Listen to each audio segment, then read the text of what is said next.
pressure looks good. Following up. Roger, roll with planet.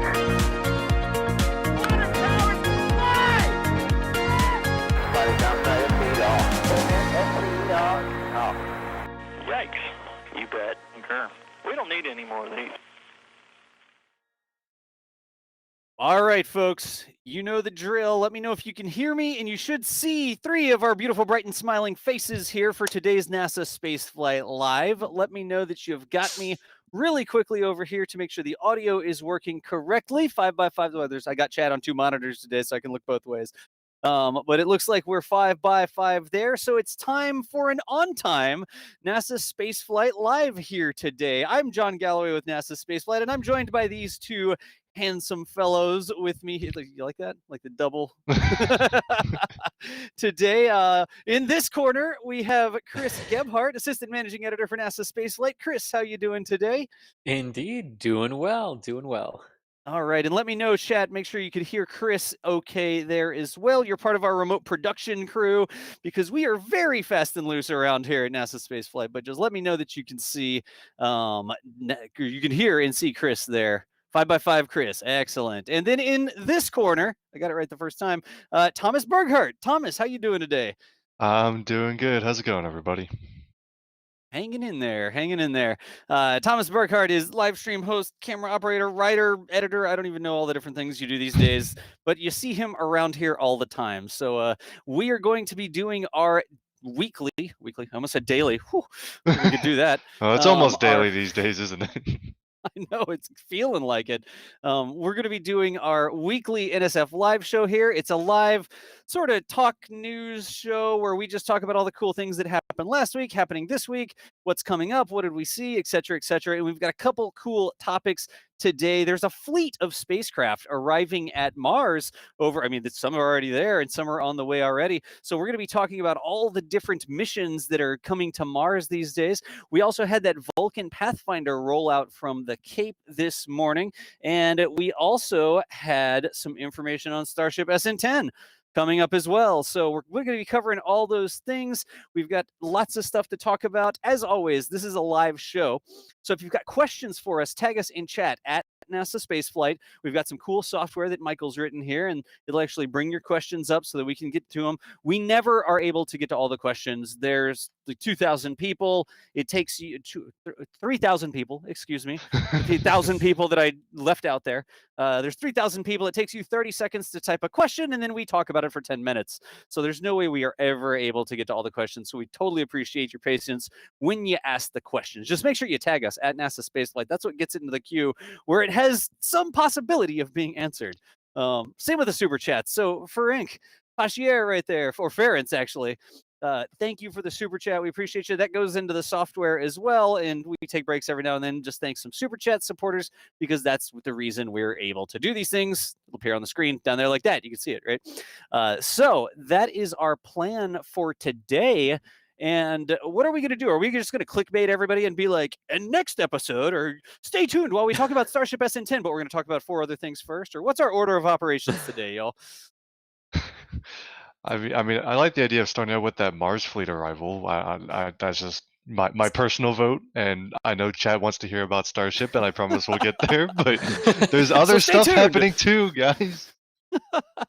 Exactly, and you know what? The Mars stuff was really the big story this week, honestly. So yeah, I agree. Let's dive right into let's start with Mars because that's where the story begins and it's where it ends this week as well. All right. And also, take Starship is a Mars vehicle, chat. Okay, so it's related. Indeed, indeed. But cramp stretching so much there, like. Anyways, y'all, go ahead. Tell us what's going on at Mars. I got some stuff we can bring up on the screen here, and we'll have a final time here. Indeed. So yes, it all began this week. The culmination of 7 months of interplanetary travel for 2 of the 3 elements of the Mars fleet, the Alamal Hope probe from the United Arab Emirates, which successfully arrived at Mars on February 9th of this week. And in so doing, it became the first Arab nation probe to reach the Red Planet and made the United Arab Emirates the second nation in the world to succeed in placing a spacecraft at Mars, either in orbit or on the surface, on their very first attempt. So this was absolutely huge. They had a really phenomenal sort of celebration for it, where they lit up the Burj Khalifa in Dubai. They projected elements of the mission and videos about everything that it was going to do onto it. I mean, it was really highly reminiscent of when we celebrated the 50th anniversary of Apollo 11, and we were broadcasting the launch footage and the landing footage of that mission onto the Washington Monument. So it was very, very reminiscent of that, but it really provided that sense of excitement, not just in the scientific community, but to the UAE and to the Emirati people and to the Arab nations as well in doing this. And just, as well, it's a major international collaborative effort on this probe, but it was designed and built by the United Arab Emirates. They just contracted with the University of Colorado Boulder to do the physical building, much like satellite operators will design their own satellites and then pass them off to Boeing or Space Systems Loral to build in that regard. But the data that's going to come back from this probe is really, really important. So this is the first true global weather satellite at Mars. So it will be in a semi-synchronous orbit in a couple of months. Now that it's successfully in its capture orbit, it will spend the next couple of months into May adjusting to its 22,000 by 43,000 kilometer orbit of the planet in a polar orbit. And this will allow it to have long sustained views of the hemispheres of Mars as the planet is orbiting the sun. So it's not quite like our geosynchronous weather satellites that we have here on Earth, but it's the Mars equivalent of that. First time we're going to get that global picture, and wonderfully enough, part of it is actually assessing as well how Mars's atmosphere is being lost to space right now, which is something NASA's MAVEN spacecraft is also investigating. So it's a nice little duo that's been formed here in investigating this. But really, really important mission. 2 Earth year primary mission, 1 Martian year for this flight. But like most of the Mars vehicles, built to withstand all of those conditions, and will most likely get a mission extension at the end of those first 2 years. And this is Cool. making the UAE the 5th country ever to get to Mars at all. And we mentioned, I believe it was India was the first country to ever do it on their first attempt, and then Yes. UAE with this mission. But they are the 5th country overall, which is a pretty exclusive company to be in, and even more impressive to do so on your very first attempt, of course. An international effort. It was launched on a Japanese rocket, so there was international cooperation there as well as the American partnerships to develop the spacecraft and the experiments on board. But a huge congratulations, because that's a major accomplishment. Indeed, and the science that comes back to it or from it as well, like NASA's missions and like the European Space Agency's missions and India's missions, is going to be made freely available.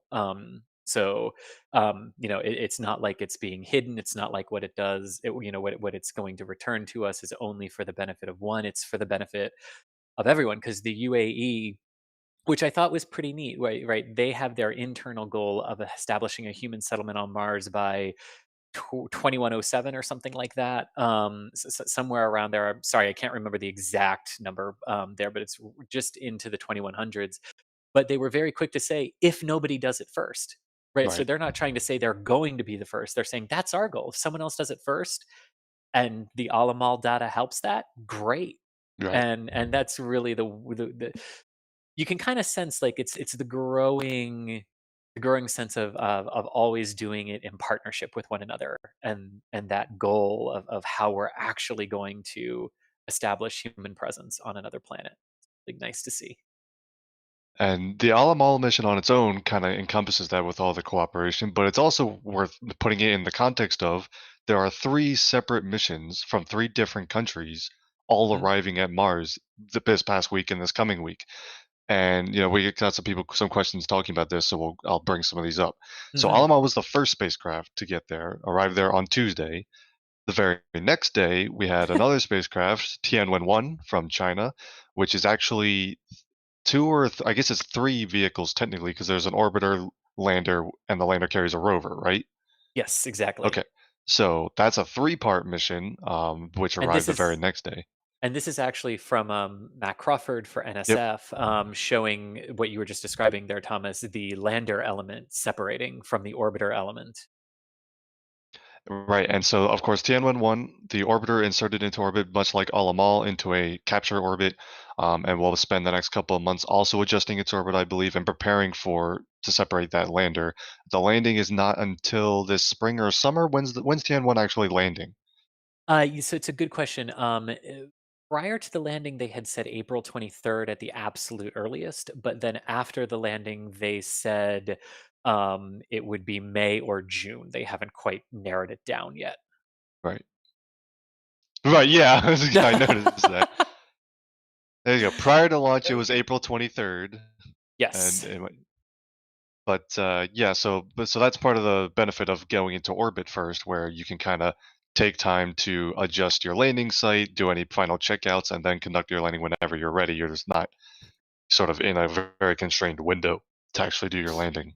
But so Yes. those missions launched from Earth one day after the other, and they landed accordingly, because the way the physics of how a Mars transfer window works, all 3 of these spacecraft followed the exact same trajectory. They launched at slightly different dates. Perseverance launched several days after these first 2 missions, and thus is arriving several days later. But it was all on the exact same trajectory, and it really is like a one-to-one thing. So that's super interesting. So the transfer windows for Earth to Mars is about every 26 months, and that goes for both there and back. So when we're talking about crewed missions to Mars with return trips, that will be a factor. But on these missions, that the window usually lasts like a couple weeks, and of course it does technically depend on the performance of your different launch vehicles. Tianwen-1 launched on the Chinese Long March 5 rocket. We already mentioned Alamal launched on the Japanese H-2A rocket. And then Perseverance, the Mars 2020 mission from NASA, launched on an Atlas V. We'll get to that. But all of those rockets end up putting the spacecraft on the exact same trajectory, just because that's how the physics works out. All you need is the energy to put it on that initial trajectory, and then the entire way on the way to Mars, that spacecraft doesn't expel any propellant, save for some very minor course corrections here and there. But they're not, it's not a constant burn for 8 months or however long it was. So that really quickly, I mean, that's sort of the thing you get with interplanetary transfer windows, right? Mhm. So it's one thing to go to the moon is orbiting the Earth. You can sort of go to the moon whenever you want, right? Right. But if you're going to Mars or something like that, you have to, it's literally waiting for the planets to be aligned correctly. Yep. The phasing between the planets, like where they are in their orbit, so that you can launch at a specific trajectory and make it to Mars. Remember, when you're trying to meet up with something that's on an orbit, you're not going to where it is right now, you're going to where it's going to be. So you Right. have to sort of wait until Mars is in the right spot. So you launch here, and then you get to here, and then Mars also travels at the same time, and you arrive at the same place as Mars. But that's why you see almost like salvos of missions like this, where the window opens up to transfer to Mars, and then all of a sudden, here's all these missions that launch at the same time, and then they all arrive roughly the same time, right? And I hope that every Mars transfer window from now on has that exact same thing. Next year, or the next transfer window, there's the ExoMars mission. At least, off the top of my head, I don't know if there are others. People will say, "Oh, SpaceX will launch a Starship." I don't know. We'll see. But I know there's at least one next transfer window. A But yeah, Mars-inspired orbit, like right there you go. Yeah, essence of Mars orbit. But yeah. yeah, so that's super exciting. But it's worth noting. So we're talking about all the launch vehicle Mhm. has to do is put it on that trajectory, and like you said, there's a limited transfer window.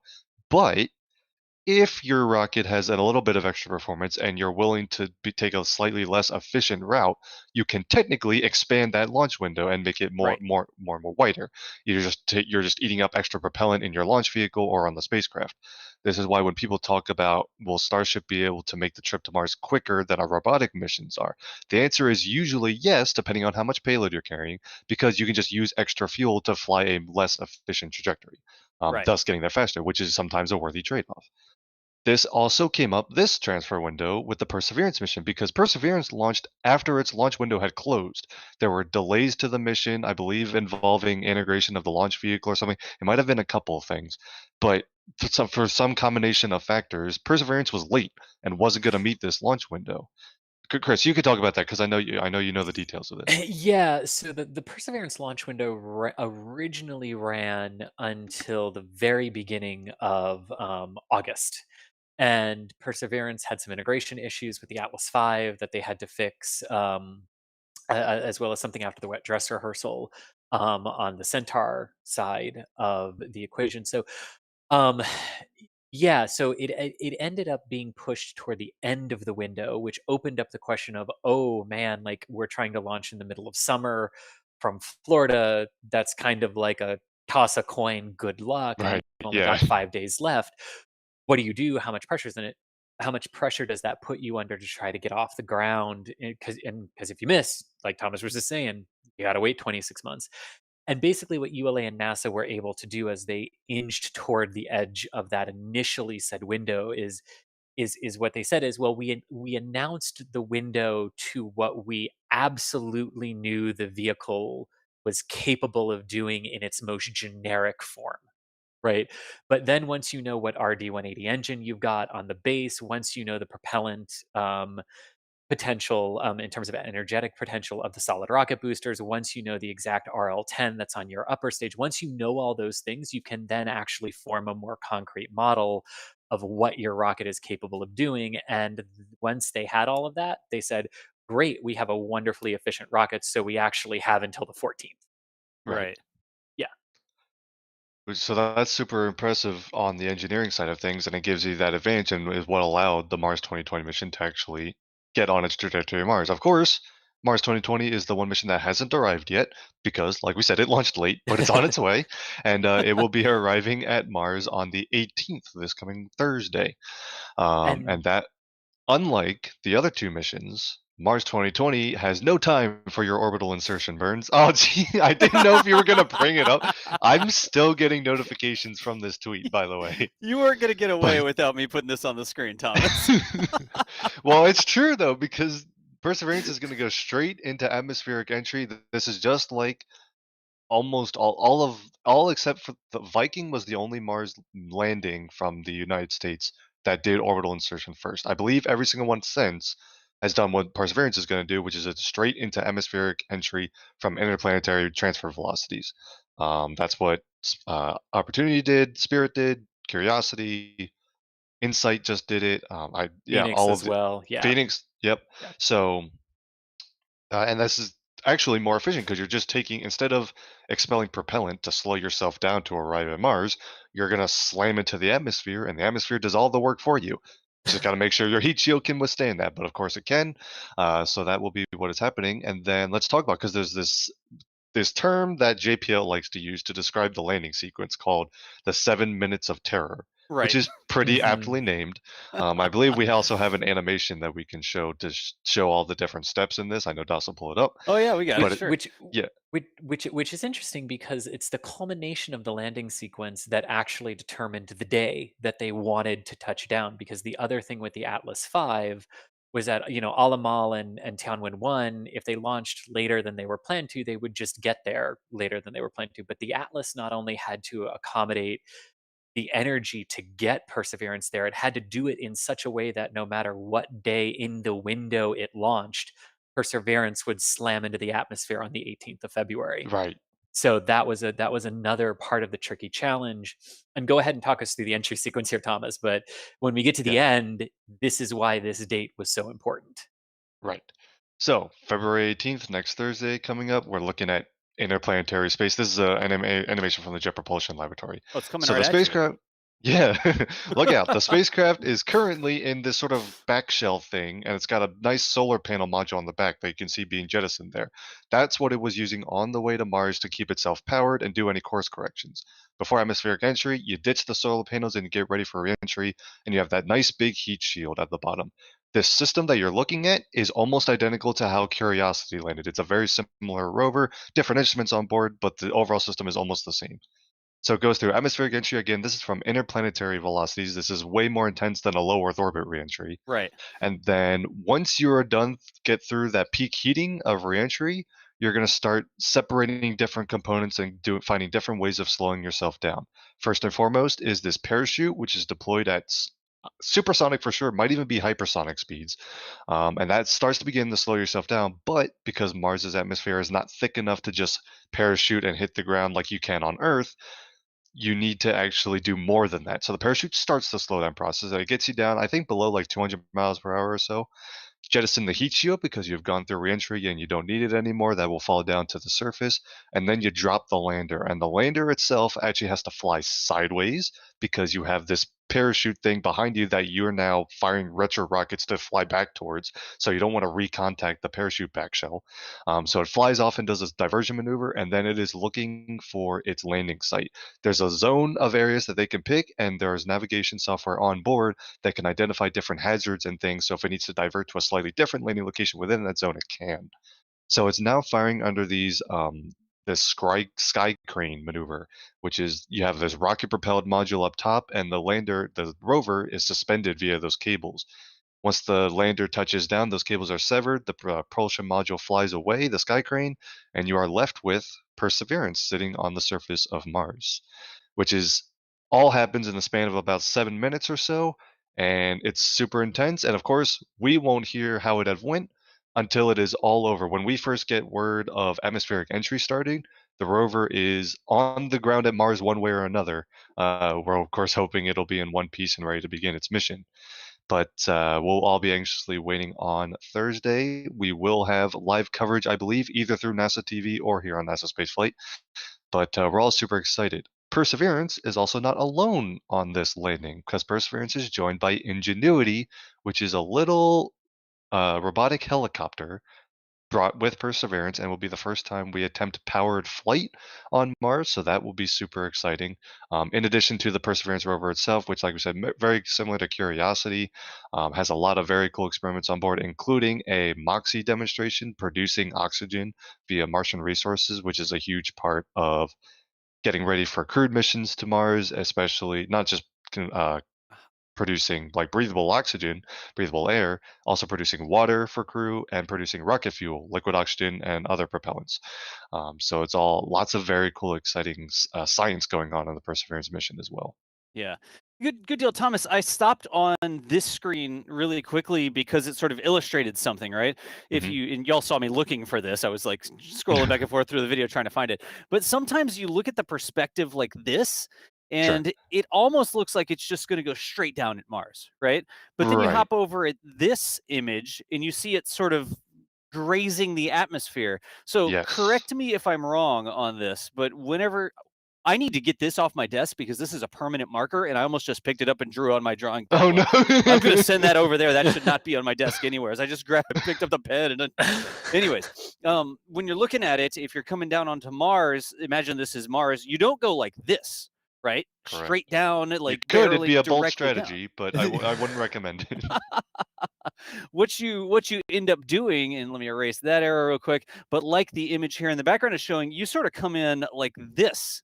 Right. And you want to imagine, I'm going to exaggerate the atmosphere here. Right. But if the atmosphere like that, you want a big area where you're sort of flying sideways through the atmosphere. So you have more room to slow down, as opposed to if you came straight in like this, you'd have a really thin slice of atmosphere to go through.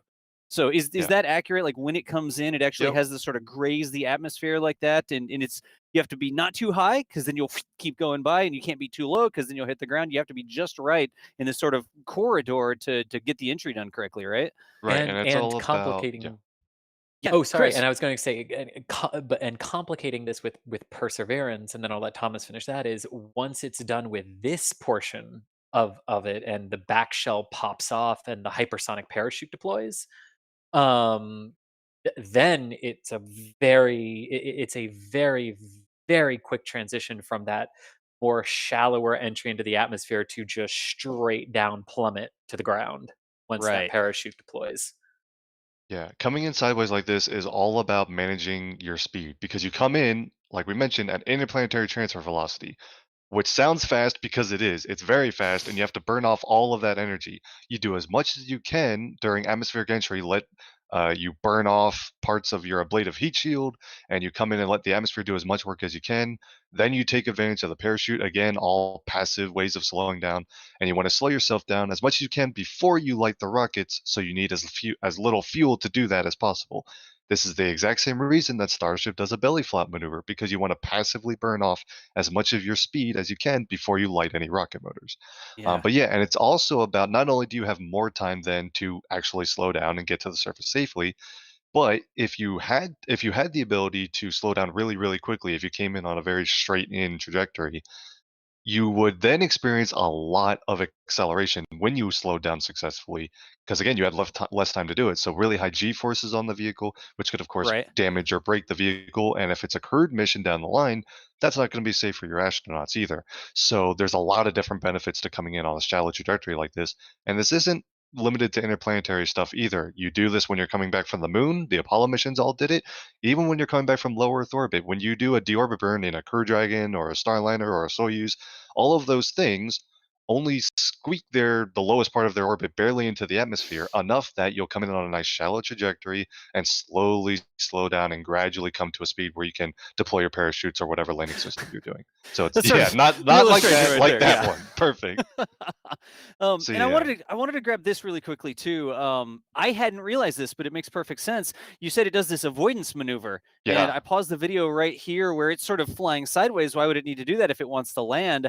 And that actually makes a lot of sense, because Yep. like you're saying, the different parts of the rocket, as you're coming down, it had that heat shield on the bottom. I'm going to try to draw it. It had the heat shield on the bottom like that, and then the rover is sort of packed into here like this. And then you have the back shell that's sort of like that. It's not to scale, it's not painted, whatever. Then you have the parachute. But when this drops out of the way, you still have this up behind you, right? Yeah. So if you just fire your engines, you're going to go back up, you're going to hit the back shell if you just go straight up. Exactly. So you literally have, it's almost like a sandwich. You have the heat shield on the bottom. Whoa, that's a terrible heat shield, but whatever. You have the heat shield on the bottom that's falling away, and you have the rover in the middle. And then you have I'm expanding it some here. You have the aero shell on top with the parachutes, and you actually have to fly out of the hamburger to the side, right? Exactly. Yeah, exactly. Fly out of the And hamburger. you can't just normally you might think, okay, so the heat shield kind of comes off first, it gets out of the way pretty quickly, and Right. then the moment you separate the lander, you might think, well, the back shell has parachutes on it, and you just dropped a whole bunch of weight, so its terminal velocity is going to go way down, and the back shell will slow down a lot. Why don't you Right. just let the lander fall away for a little bit and then light the engines? The problem is, if you do that, as soon as you don't have those engines lit and you're just falling, you have very limited, if any, roll control. And all of a sudden, if you find out that Perseverance is upside down because it started tumbling after separation, you're kind of screwed. So what you need to do is, as soon as you separate, you need to light the engines immediately so you have that control of the vehicle. A byproduct of that is that you start slowing down right away. Yeah. So there's a balance there, and you have to limit the amount of time you spend without the engines lit. Yeah, and I'm basing some of these Man. on questions I see coming through chat, just Yeah. explaining how it works. But what happens with this? Does this go and land somewhere else? Is it coming back to Earth like the sky crane? Where Some does it poor go? Martian doesn't see it coming, and no, I'm kidding. But yeah, basically, after it separates the lander, it kind of just gets out of Dodge and gets as far away as possible. Eventually, it lands somewhere else far away. Lands. And to be fair, Yeah. it's a crash landing. Yeah, Like, yeah. Yes. It's about 1 kilometer or 2 away from the landing site is where it And that just impacts. clears it out. You don't want it to just hop and crash right next to Mhm. it. You want it to be way Yeah. clear of the site, so the rover is there by itself doing its thing, and it doesn't have to like Right. drive over the wreckage of the sky crane. And I saw a ton of people that were asking questions in chat, and so I was sort of rolling those questions about how Yeah. it's going to work into Mhm. this. And the last thing was right here, the different parts of this. But the one thing you don't see is any solar panels, right? Mhm. Because Perseverance is not solar powered. It's actually powered by who can say it the first time? Ooh, an RTG, but I cheated. Radioisotope that's thermal generator? radioisotope thermal electric generator. That RTG. one. I was like, I knew I was Thermoelectric, missing yeah. a part of it. I was close. 90%. powered- 90%. Or easily said, is powered by a nuclear reactor, which is still There you also go. accurate. Yes. So that would just go with that. Yes, Yeah. both Curiosity and Perseverance, like we said, they're very similar, are nuclear powered. They do not rely on solar panels, which is good because occasionally dust can cause problems for those spacecraft. That is what did Spirit and Opportunity in at the end of their missions. I know it's actually the Insight is Insight hunkering. team. Yeah, Insight is looking at that right now. They got some dust on tail, so they're conserving some energy for a bit while they build up the batteries again. Yep. So Yeah. it's more complex and it has some extra hazards with it, especially during launch. You need to launch it on a vehicle that is certified to safely handle a nuclear-powered payload, which is why Right. Atlas V was selected. Yeah, there's benefits to it too. You don't have to worry about Martian weather at all. So the Exciting. last sort of thing here, and this rolls all the missions together. Your tweet, your sort of funny tweet about U.S. rover comes screaming directly into the atmosphere, and everyone else sort of tiptoes into orbit. What's the difference? Like if you're going there, we talked about it. I'll draw this real quick as well. Imagine Mars. Well, it's a pretty Sure. sweet Mars, and then you have the atmosphere, right? And some of the two of the missions entered orbit, right? Yeah. Alamal and Tianwen entered orbit, which means they're sort of flying past Mars, and then they burn their engines here, and that slows them down, so they go into orbit around Mars, and they come back around like this, right? Roughly. I'm not. Mhm. I don't even know if they're on the same plane or whatever. But and then we talked about the U.S. mission that's literally coming in on almost the same trajectory, but it's grazing the atmosphere and then landing like that. Correct. Why would you want to go into orbit first? Why don't you just always use the atmosphere to slow down? Like, what's the point? So it comes down to the mission that you're trying to do, right? So Perseverance is specifically going to the surface to look for the chemical signatures of life, both present and past. It's going to assess the geologic history of Mars, the mineralogy. It has to be on the surface to Right. pick up on some of the things that our orbiters have found from up there. That they've said, hey, this, like we're looking at these images, we're looking at the returns from them, and we're saying, hey, like that could be really interesting, but the only way to go down there is to drill into the rock and actually Right. analyze the chemistry of the rock. To do that, you have to get to the surface. Easiest way to do that, because of propellant mass, is so you want to make the mission as big as possible, right? The rover, you want to make it as big and robust so it can take as many scientific experiments as possible. So you can't also then bring along the propellant to first slow yourself down to enter orbit, Right. take time to figure out where you want to go, and then touch down. But conversely, you can do what the Chinese are doing, right? Where they wanted to do all three. They wanted an orbiter, a lander, and a rover. And in that case, it was just easier to build them all three separately, integrate them all together, and send them together. And since you have to slow down and enter orbit first, the rest of them slow down and enter orbit as well. And then, because that mission also has to change its inclination to the Right. planet to align with the landing site that they want, whereas Jezero Crater is boom, You one just go straight shot, at it. big ol' SUV and landed on the surface. Yeah. But you're not kidding. I mean, you say an SUV, the Rover, you look at it and you're like, oh, that's a cute RC car. No, it's larger than a No. regular car. Like it's a Yeah. big Yeah, it's Rover. huge. Huge. Yeah. So it's really Yeah. interesting, like three totally different types of missions, all leaving to go to Mars in the same Mhm. period, like we talked about the transfer windows, and then arriving there and doing different things. The Alamal probe, I guess, staying in orbit around Mars, like we have illustrated. And then Tianwen has the orbital element that's going to stay in orbit, and then also the lander, right? So if we drew that real quick, it would go into orbit, and then the lander would separate out, and it would come down and land like that. Mhm. And And then then a the rover pops Perseverance out. mission. And then a rover pops, like I could draw a rover down there too, and it jumps out and rolls away. And then the U.S. mission that literally just comes straight into the atmosphere and isn't going to have an orbital element. Like Correct. no part of the Perseverance mission is going to stay in orbit around Mars forever, right? Nope. Pretty sure that solar panel would just go whizzing by because it's not going to be or impact the I think atmosphere. and crash. it'll It re-enter impacts, the yeah. atmosphere and Is get it impact? destroyed, Okay, and if it survives, it'll impact. gotcha. What does the Centaur upper stage from Atlas V re-enter, or is it get Misses. flung off into space? It misses, right? Okay. Like solar orbit. Misses. So the upper stages of the rockets are, so when the Atlas, when the HTV, and when the Shenzheng 5 all aimed them at Mars, it aimed them farther away than where they were intended to go, and then those mid-course corrections nudge them, so that way the stages are definitely going to miss, and Right. only the elements get close enough. Yeah, and that's part of the planetary protection. Yep. Because if a microbe survives in one of the pieces that survives atmospheric reentry, you end up potentially contaminating what's there. So Right. Gotcha. So another great question, and then we are going to have to move on, y'all. We could probably do an entire show about this. I don't know. What are y'all doing on Thursday? You want to do like a Perseverance thing, or Hey, we could draw more on Thursday when Perseverance is going to arrive. But another great question I see going through chat here is, how do they coordinate all these things so they don't interfere with each other? Is there like some sort of Mars air traffic control tower over here? It's got a little antenna and there's like a Martian in it, and they're like, okay, Perseverance is here for landing. Like, do the countries coordinate this? Is it just such a big place that they're not going to interfere with each other? Or do we know, is there any official communication about things like this? So if you eliminate the Martian part of the air traffic control, you pretty much nailed it. Well, that's boring. Yeah. Sorry. Yes, there is coordination. So when Alamal arrived on Tuesday, it was all using NASA's Maven spacecraft as well as the communications relay for the craft. And this is also, and this is part of why I said the landing day for Perseverance was so important, is because it's not just, oh, we need to get it to Jezero crater, so just aim it at Jezero crater and let it go down.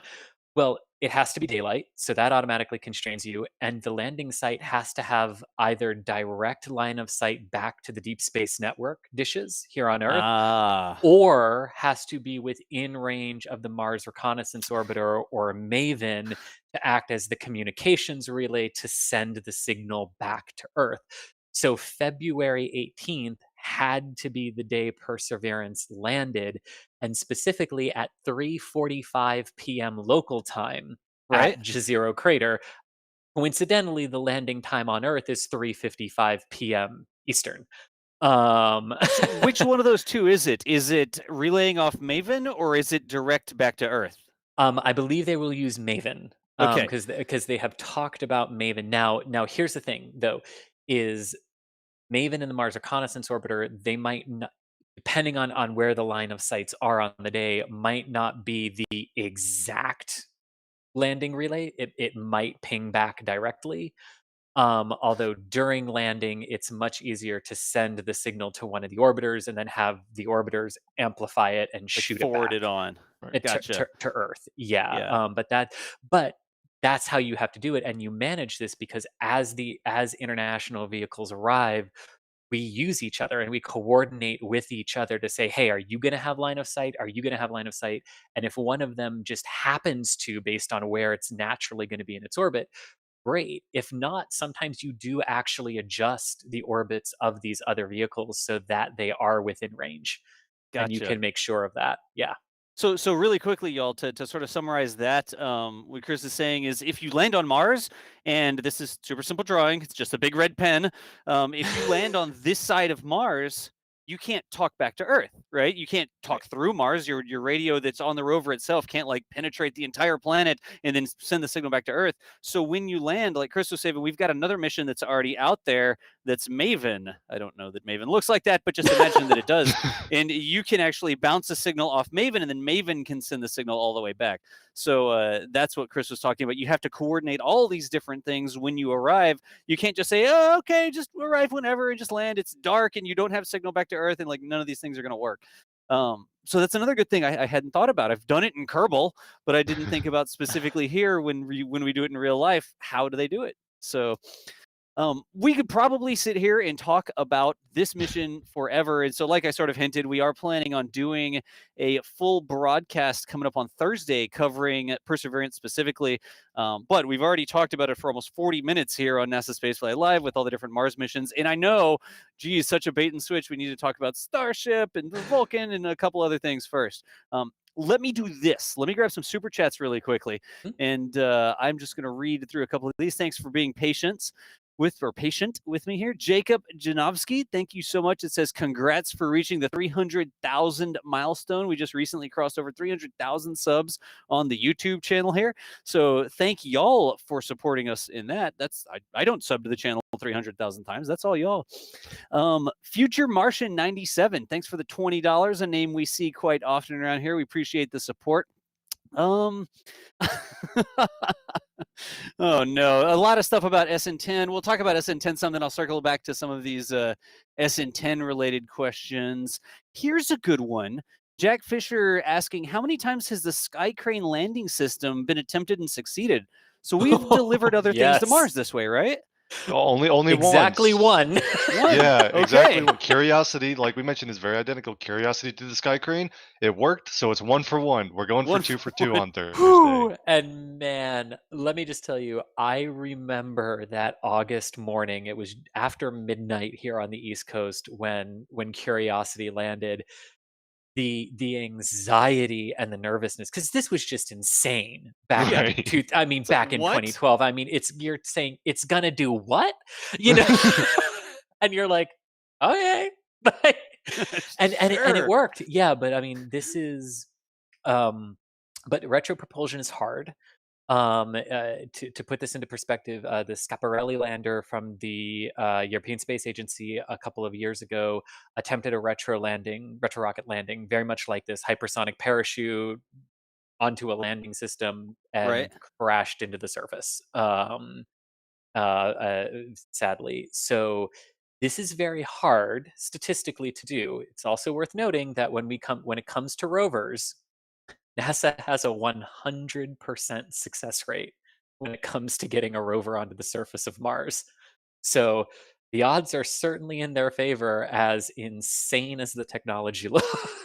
Yeah.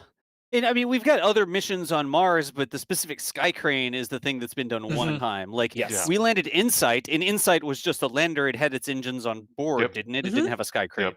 And we've also bounced rovers down in big beach balls. That's true. Before. That which was equally insane, to be fair. Yeah. Up to and including the fact that when we did that with Opportunity, it rolled into a crater.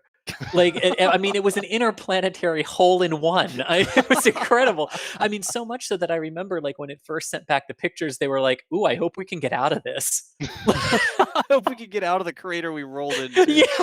Yeah. Jeez. But one for one so far. This will be the second time the specific Sky Crane delivery system has been tried there, Jack. Let me see if there's one more. Sam Halter, appreciate the $20, saying thank you to you three wise or at least smart men for the fun transfer of knowledge and entertainment. A great time to be a space nerd. Sam, I hope you're doing well out there. Thank you so much for the kind words there and the $20. I'll take both. Dougal says, overslept this morning, missed the stream. Thanks for everything. The good news is you didn't miss anything. You're going to see what we got this morning in just a second here, Dougal. So fret not. We've got your back on that. Here's an interesting one from Mike. And again, we need to move on to the other topics. But Mike was asking, will Curiosity see Perseverance streaking across the sky? Are they close to each other? Other side of the planets? They are not close to each other. No, I don't think so. Okay. One day we will have enough robots on Mars that they start seeing each other, but they haven't done it yet. Now, some sort of Mars robot dating, like. Yes. Now, to be fair, there have been moments where we've thought we might be able to see the entry and landing of them from other missions. It was either Curiosity or Opportunity, which was still active at the time, that had a shot at seeing Schiaparelli coming in, but they ended up not being it. But so there have been moments where we've tried, but usually there's an orbiter close by that takes a picture through the atmosphere. Yeah, seeing it from orbit has happened before. Yeah, gotcha. And we do know on Perseverance or on the mission they have. Aren't they going to have video of the whole process coming back down? Not necessarily live video, but correct. Isn't that not a thing? live, but they're going to record it. So we might see the whole process from the perspective of the probe that's entering the atmosphere. Indeed, eventually. and what is different about this one, too, which is very much worth mentioning really quickly. I know we got to move on. Yep, we do. Is it also has preloaded into it landing images that Maven and the Mars Reconnaissance Orbiter and all of our fleet have taken of the landing site. And it will use real-time radar and vision to compare as it's coming down with that image. And it can make a real-time logic decision of land or divert somewhere else. Gotcha. All right. Well, we could, like I said, we could sit here and we could continue talking about this forever. We do have other topics we need to cover. There's some more super chats that came in, but if you were asking us a Starship question while we were talking about the Mars missions, I'm going to save those until we're done talking with Starship here. So we've got other things coming up here. We've got the Vulcan arrival and the Starship SN10. Anybody want to flip a coin, or are we going to risk a riot if we start talking about Vulcan first? I mean, you started talking about Vulcan already. I feel like we should. I kind of want to talk about Vulcan first. Well, because someone said you missed the live stream, and we got to be like, all right, listen, we didn't have a live stream this morning because we had some technical issues. It's already fixed. The new camera is sitting in front of my desk. You've got it. Yes. Yes. But yeah, we can talk a little bit about Vulcan, and then we'll wrap up with a whole bunch. I mean, we've got so much Starship stuff to talk Yeah. about. So Let's do it this And way. Vulcan's It's probably quick. a shorter conversation about Vulcan, and then the rest Sure. of the time on Starship. Until Don't we're worry, out of chat. time. We've got you. Yeah, don't worry. Jeez, thanks for clicking. That's why we put Starship in the title. Ha ha. I'm kidding. We are going to talk about SN10 because there's stuff coming up. But Vulcan. So like Thomas was saying this morning, we were anticipating a live stream, but we had some technical difficulties. We had to ship something down. We knew we were having some issues, but the part just couldn't get there in time. We tried it, and we just had a failure that we couldn't get past. So we had to scrub that live stream this morning. But luckily, we recorded what was going on. So somebody fill me in. What's even happening here? Why is there a sideways? We're used to watching. Well, the Lego tanks. truck is taking the larger thing. No. Vulcan. Listen, who even has Vulcan's that? doing a belly flop maneuver. It's why it's side. No, I'm kidding. This was recorded by Julia Bergeron for NASASpaceflight. This is what you would have seen in a live view, so we just recorded it anyway. But this is the first ever first stage for ULA's new Vulcan rocket. Now, this particular thing you're seeing right now is technically what's called a pathfinder, which means it's not ready for flight right now. They're going to use it for a bunch of different testing as it's the first of its kind. So right now, they're actually, what you're seeing now is them trucking it from Port Canaveral off of ULA's ship called Rocket Ship. Great name. Rocket ship. And they're going to drive it with this truck, and they're going to take it into the gate to Cape Canaveral Space Force Station, and they'll take it down to Space Launch Complex 41, which is the launch complex which will support Vulcan, and they're going to take it to the Vertical Integration Facility, which is where its first sort of round of testing will begin. They're going to actually raise it vertical and put it onto the launch stand, very similar to how they currently handle Atlas V rockets, but this is a much larger new Vulcan rocket, and they're going to start doing things like fit checks, check their electrical and plumbing connections. At some point, they will roll it out to the launch site and conduct a wet dress rehearsal by fueling the whole thing. Yep. There's a whole bunch of different tests they can do with this booster. And of course, this is only the first stage. Also on board rocket ship, although they did not offload it yet, was the interstage for this booster.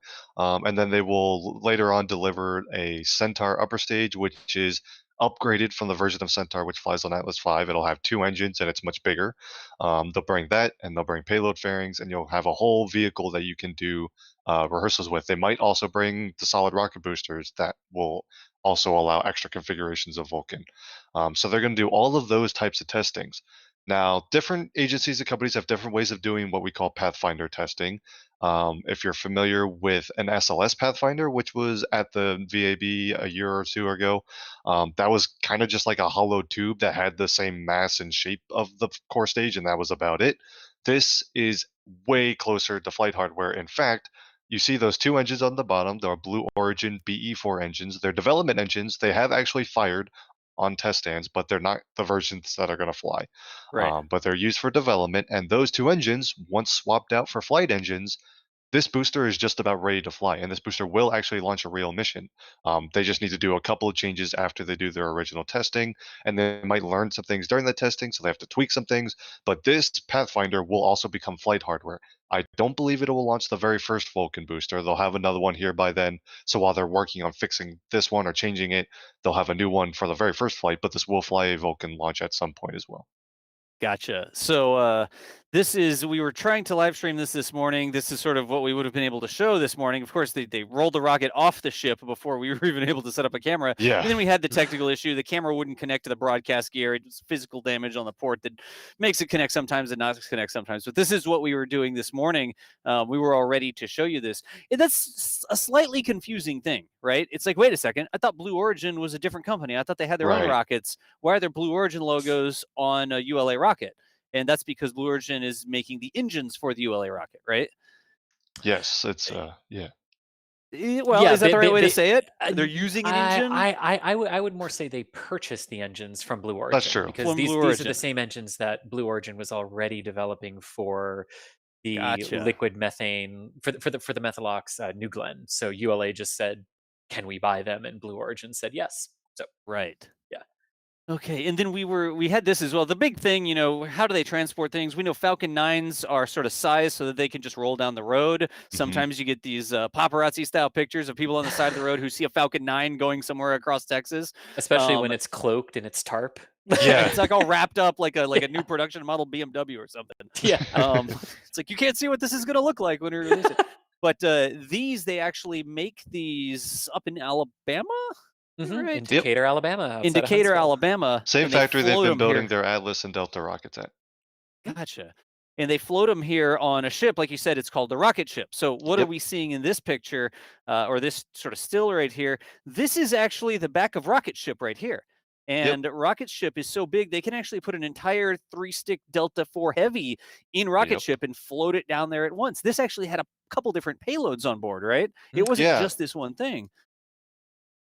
Yeah, so it yeah, had go the ahead, Chris. entire it actually had the entire Atlas stack for STP-3, which, Yeah. if you remember, was the one that was supposed to launch this month or early next month, and then delayed, which they said that's what allowed them to bring Starliner's OFT flight forward a little bit. So the entire Atlas stack for that one was in there, the Atlas and the Centaur.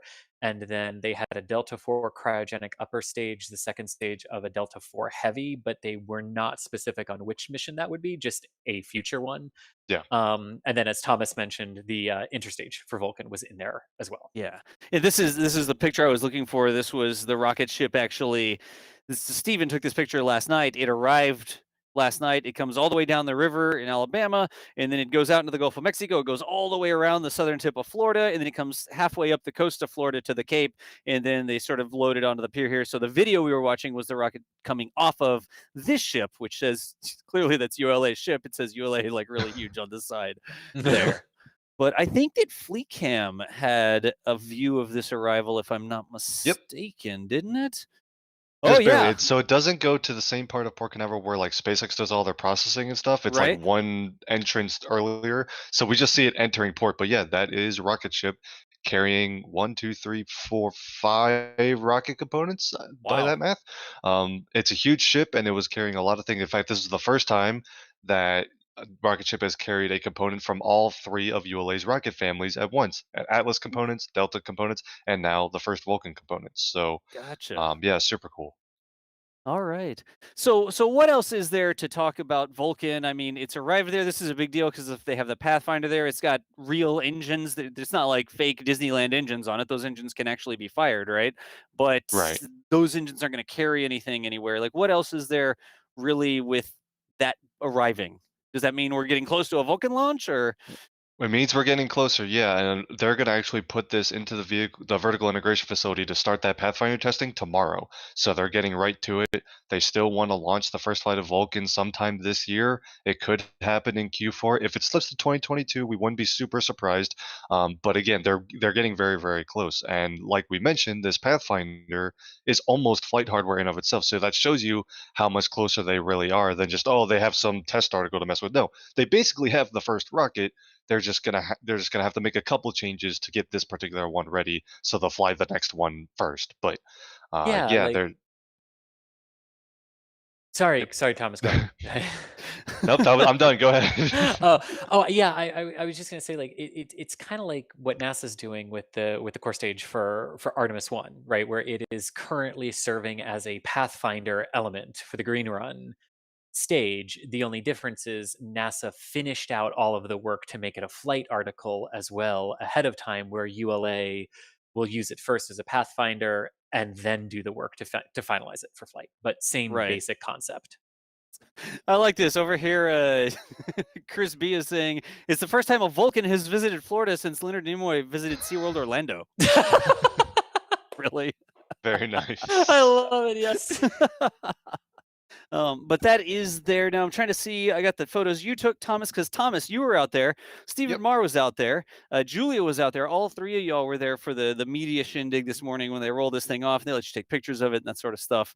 Yeah, as it and can I rolled just by. say, so I've now seen Vulcan, obviously, first time media gets a chance to see Vulcan like this. Yep. But also I've seen an Atlas up close, and people have said like, oh, Vulcan's just kind of like a new version of Atlas. It's an updated Atlas. It's not. This thing makes Atlas. Makes Atlas look like a toy. Yeah. You seeing them both next to one another on rocket ship was ridiculous. Vulcan is huge. This is probably the best size shot because it's absolutely massive. Yeah. It's very exciting. I know it's not reusable in its initial configuration. ULA has that smart reuse concept to start developing, but this is sort of that first step as ULA transitions to a really next generation launcher, and there's potential here for a hugely overperforming rocket almost. I mean, the heaviest version of Vulcan with 6 solid rocket boosters on it will outperform the tricore Delta IV Heavy, and that's before we talk about that trade study that ULA and Tory Bruno have been hinting at of, well, we could make a tricore version of Vulcan, and who knows what that would be capable of. So there's a lot of potential here for a very impressive vehicle that could have some pretty significant roles going forward, and it's very exciting. Is this the difference here? Yes. Yep. That's the Atlas on the right. And that angle on the almost left, isn't on the fair left, because you're like slightly closer to Atlas. The Yeah. the size difference is not even close. Like, look at the size of the truck versus the rocket diameter, right? And then you look at this one, and you can see it back there as well in the back. Yeah, there it is. That's a great shot. Yeah. And what was this rolling out? Is this so that's the this- Atlas V upper stage. That's a Centaur. That's the Centaur. Okay. Gotcha. So look at the size of the Centaur upper stage that flies on Atlas V versus the size of the truck. And then look in the background over here. You can see this is Vulcan, the larger diameter core, and then that's the Atlas V. And just the size difference between them is obvious in these shots. Which just like I just wanted to say too, like for a moment, like because people have rightly asked the question, well, why did they have to change the Centaur, right? I mean, it's a Centaur. Why did they have to change it for Vulcan? And on the surface, that's a great question. And then you see that, and it really makes sense. Like, you can't put that stage on top of a Vulcan. Like, it'd look ridiculous, like something you put together in Kerbal, like this teeny tiny upper stage and this like shuttle ET on the bottom with the engines on the bottom of it.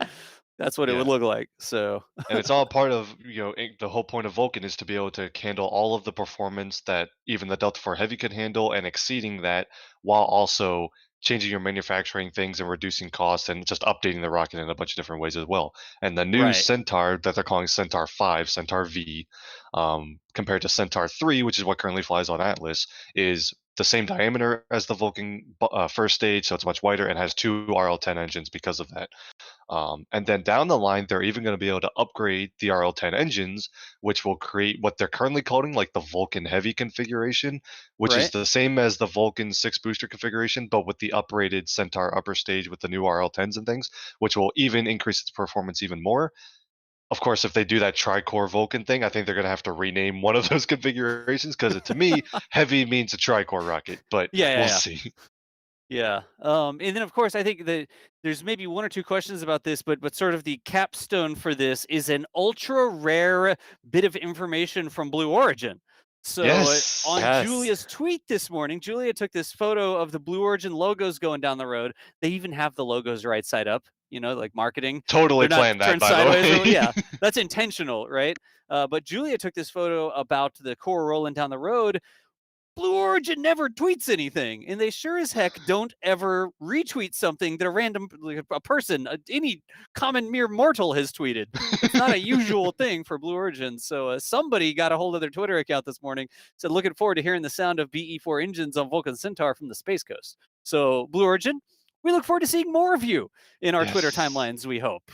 Yes. Can we maybe hint at that other thing that appeared on Twitter regarding Blue Origin? Because I see questions about it in chat that are relevant to what we're seeing here. Yeah. Just really quick, while we're on the topic of new rockets.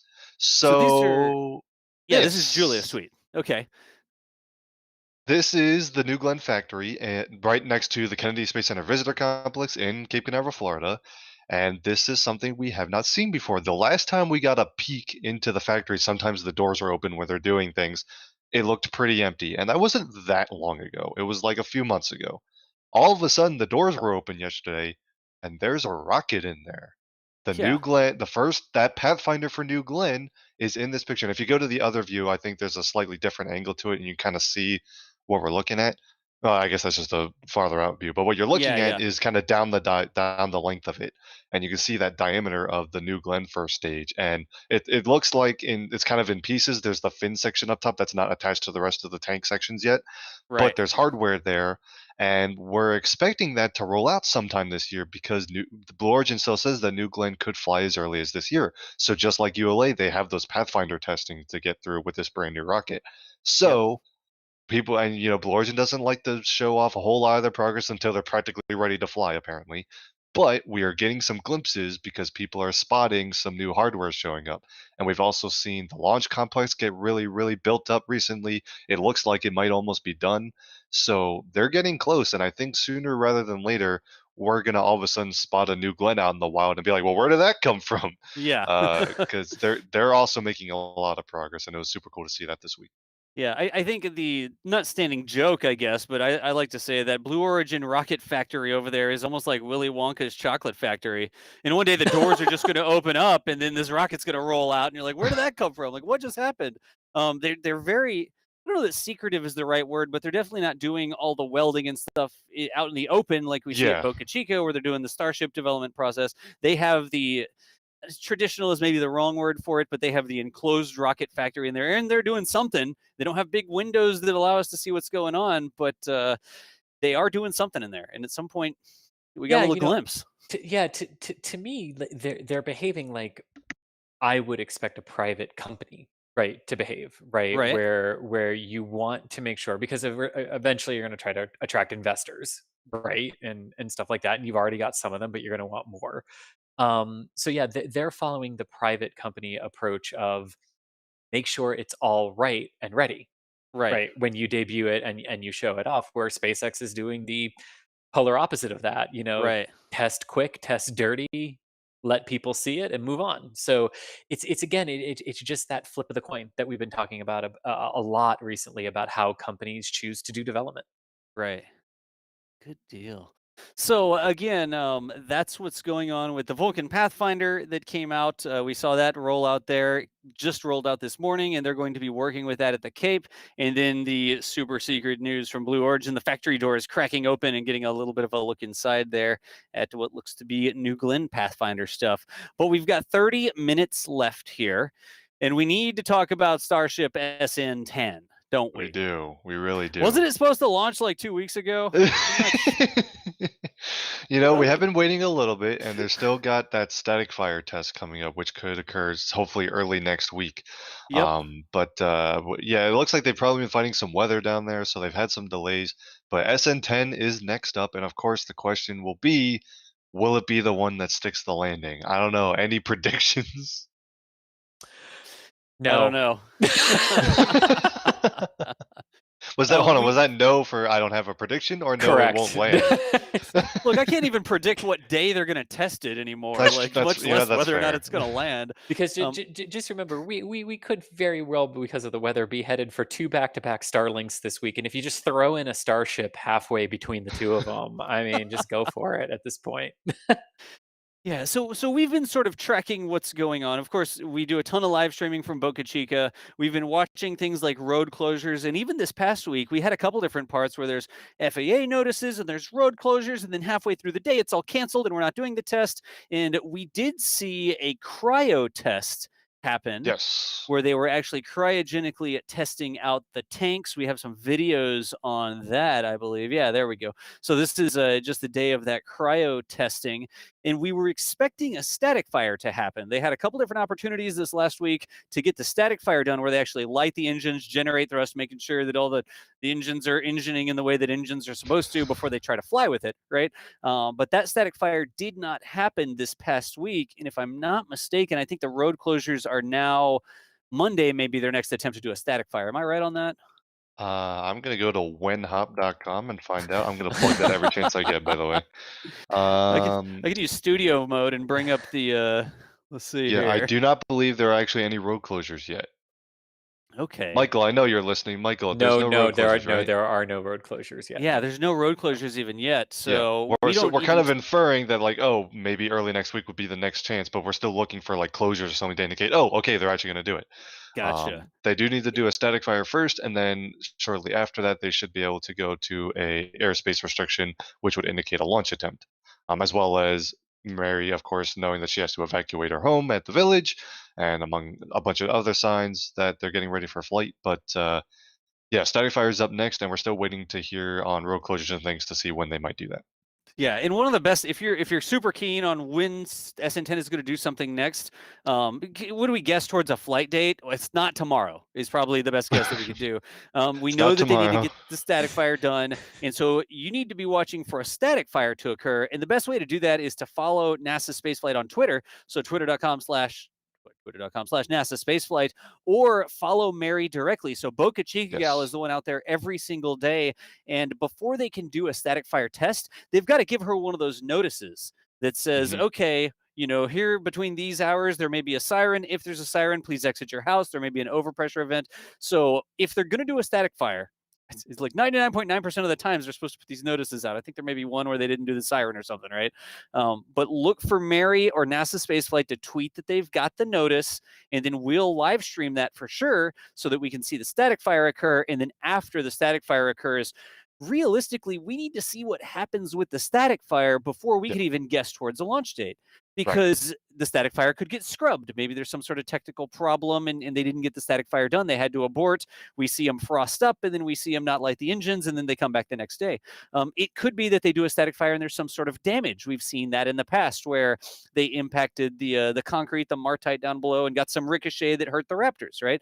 Hopefully they've mitigated that. But the next gate that's coming up is getting past this static fire successfully, and we don't even always get a good confirmation that the static fire was even successful, right? It may be Elon says, yeah, okay, static fire was good, looking good, or we might watch it and get no word what was happening.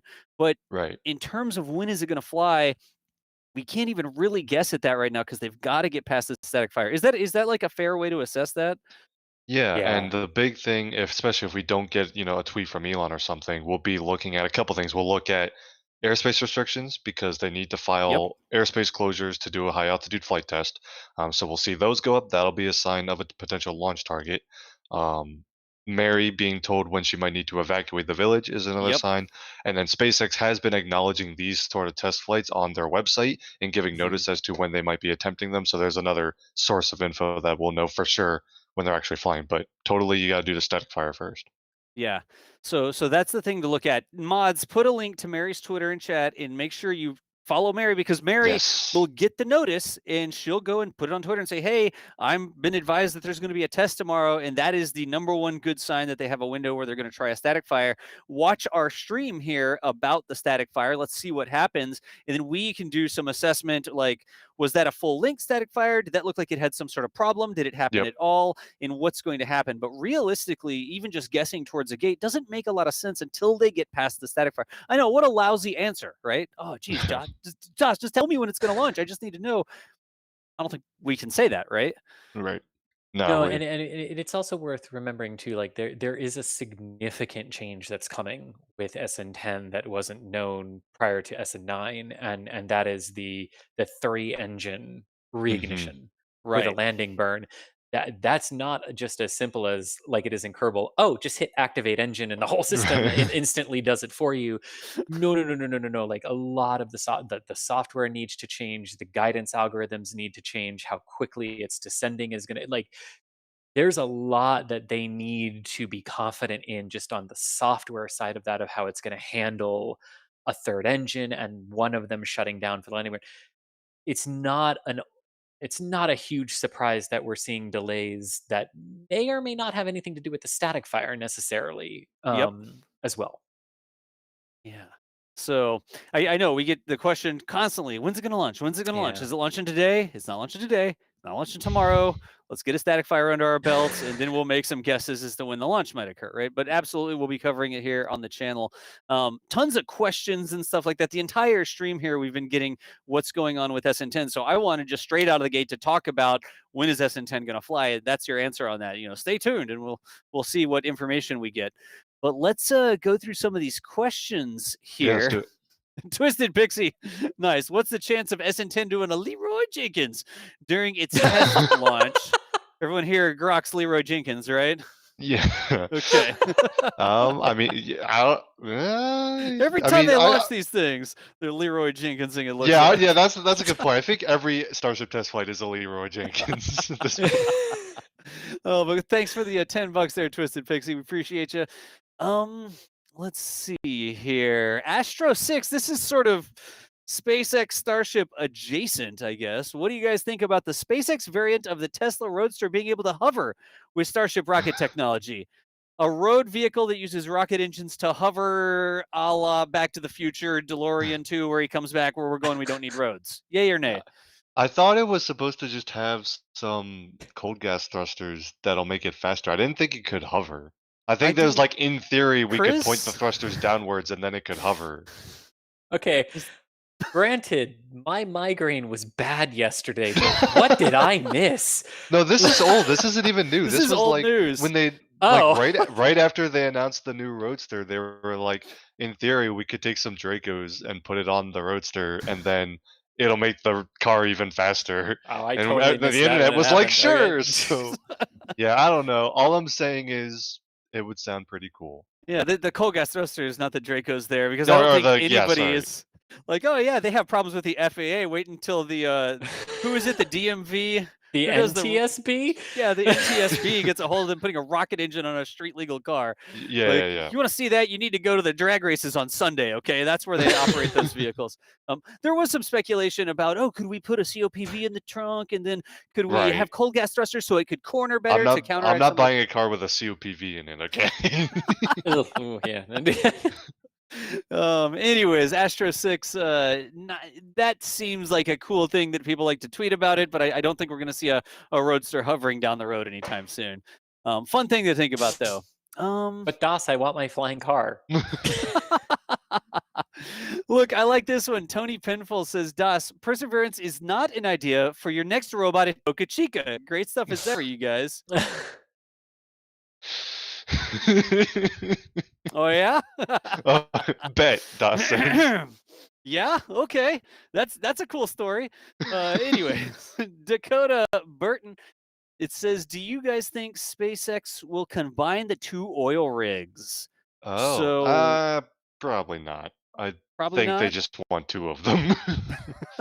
So they're not gonna like transformer combine into some sort of massive oil rig that I would struggle to see how that would work, because I mean, my understanding of it, right, is that the whole point is you have two of these platforms, right? Right. So you have redundancy. If they were somehow together, right? I mean, you can't launch two at the exact same moment in time, so that would create a major mass imbalance across them, which I would see no need. I'll leave it at that. Yeah. To combine them together. Yeah. Yeah, gotcha. And here we're getting up to some of the testing in the video. They were just rolling the video in the background while we're talking about questions. Yeah, because Thomas can convince me if I'm wrong. Correct me if I'm wrong.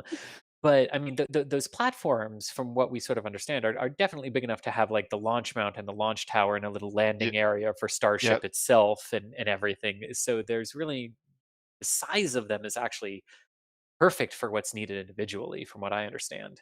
Right. We still don't know for sure how exactly they're going to use them, and they might still be deciding whether it's going to be launches only, landings only, or both.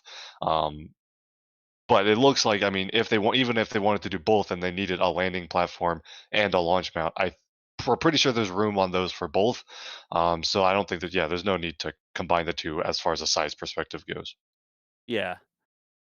All right, let me grab another question here really quickly. This is a great one, actually. Awesome Dog. This is just a regular question.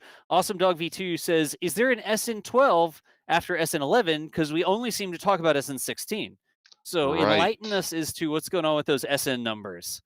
So they skipped 12 through 14. I think after 11 comes 15. There is an SN15. Yes. I think so. Yeah, so they started making components for what would have been Starship's SN12 through SN14, and then when they were getting ready to start building SN15, they said, "Wait, we just flew SN8 or whatever prototype or whatever testing they had done to realize we have some design changes to make. And so they're implementing those into SN15 and onwards. And then they said, well, there's not much point in flying really outdated prototypes. So we're going to have SN10, which is obviously the one on the pad now. And then we have SN11, which is about ready to go. And then all those old components are going to get scrapped because we want to get to testing the new design changes we just made. There's no point flying old designs that are already outdated. We've already gotten rid of. So yeah, there was an SN12 through SN14. They're just not going to finish getting built and fly because they're going to move on to SN15 and on, which is where they started implementing some design changes they want to test. Yeah. And we've talked about it in the past. It's not that they wasted their time on things that they don't fly, because part of this whole process is learning to produce them, learning to move them around, practicing all the production methods. This isn't just like a one-off thing. They're going to build one and fly it. They're making a production line. So the more experience you get actually producing these things, whether it's just experienced welders who have crane operators that can stack the things and you get up there and you weld the things together, all of those bits of the process are very important as well. So it's not wasted time just because they're skipping some serial numbers, right? Exactly. Yeah. Let me see if I can grab some more. This is another great one. This is a regular question from Brian Mendow saying, why does SN11, is it SN11 or 10, have heat shields on the upper side of the flaps, the side turning away from the heat? So is that SN11 that's in the high bay right now, right? SN11's in the high bay right now, but I think we spotted those on SN10, unless they are also on SN11. They might be both. Someone did ask about heat shield tiles kind of being in a weird place on SN10, which there are a couple explanations for. It could be they want some extra heat protection on sides of the vehicle that might not jump out as the place where you really need the most protection. Right. Or they're just putting them there as a place to test how they're going to actually attach the tiles to Starship down the road. So testing whatever attachment mechanism that they'll use on the actual side of the vehicle that needs heat shielding. In which case, if you're just testing for things like vibrations and things like that, doesn't actually matter where on the vehicle you put them. So it might be a matter of, this is where we had access to them while it was sitting in the high bay, so that's where we attached them, or something like that. So there's a couple explanations there. And on the heat, go Chris. Oh yeah, and it's worth noting too that heat shield designs and like coverage areas do change as programs go on, and you know, like they changed constantly throughout the space shuttle program in terms of what we realized we needed and where. So it's not surprising that they would pop up in places that you might at first go, huh.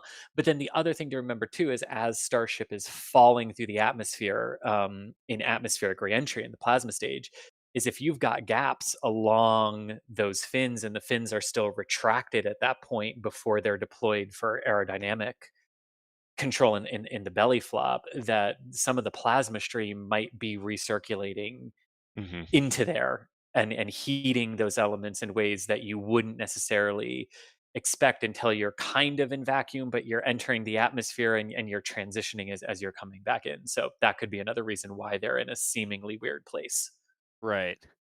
And this is, of course, the video in the background is getting up to the cryo test where you see the ice forming on the backside.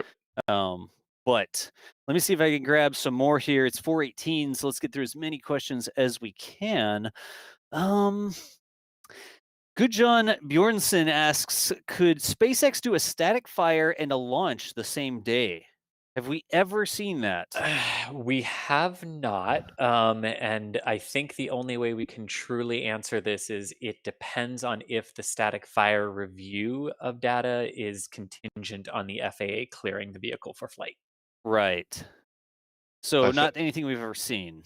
Yeah, no. I don't think they would ever intentionally do that. However, technically, if they had already done the static fire test and they get to a launch day and they're making their launch attempt and the engine's light and then shut down before liftoff actually occurs, technically that was a static fire. And then if they resolve whatever the issue was and they fuel up a little bit more and then they launch, technically they static fired and launched on the same day. But no, as far as like the static fire test that they are planning to do, they're going to want to give themselves time, like Chris said, to finish that review, and that also might involve some FAA clearances pending on the static fire review.